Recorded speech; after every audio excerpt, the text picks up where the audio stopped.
This was a very difficult thing to get done, but we finally got this bathroom vent installed.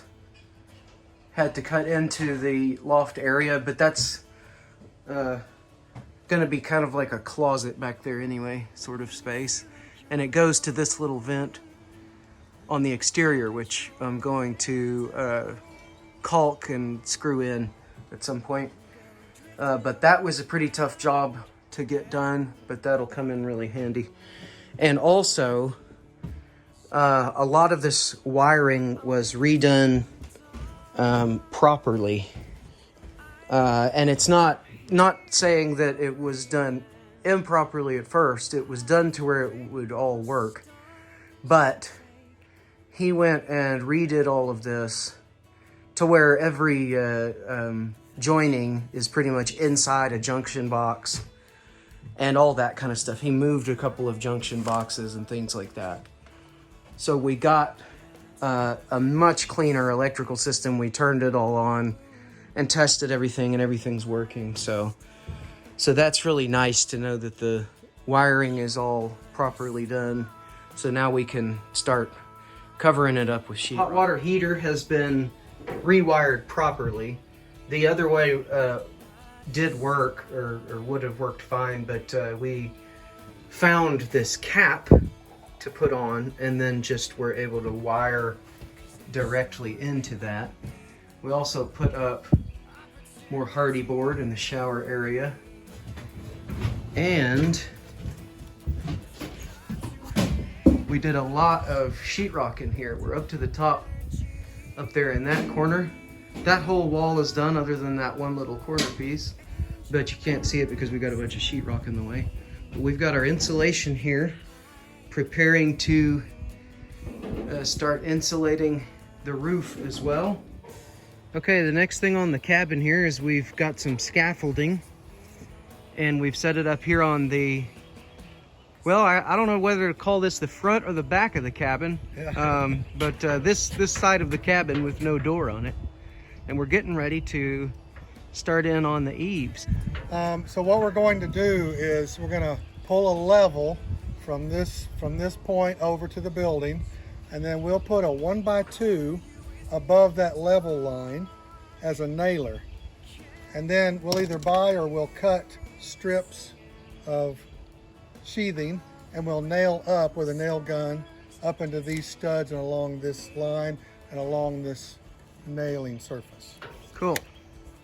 All right. Okay, that did not take us that long at all. This is an eave tacked in.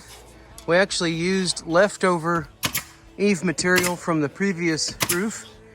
We still had it in a scrap pile, so that's nice. So we will caulk these seams and paint it up. But that's nice to have the eave sealed off so wasps aren't coming into the roof of the cabin. Finally started blocking off that area up there so that the wasps and things can't get in. Actually, a little baby, well, I don't think it was a baby, it was just a very small bird, found his way in through one of the gaps up there and flew around in here and probably smashed his head into some stuff, and we found him dead. So that was sad. And so we're blocking all this off to keep the wasps out and keep the birds from accidentally coming in here and stuff like that.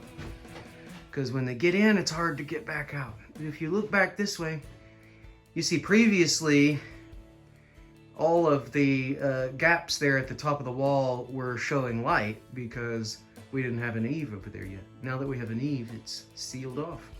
So that's really good. Slowly getting it buttoned down. Okay, the final update from today is we finished blocking all of that off up there. Of course, there's still this gap here, but we're not done with that part of the wall yet. So that's just a extra piece of wood covering that. So we'll get to that, but we did block all of that up, the gaps in the 2x6s up there.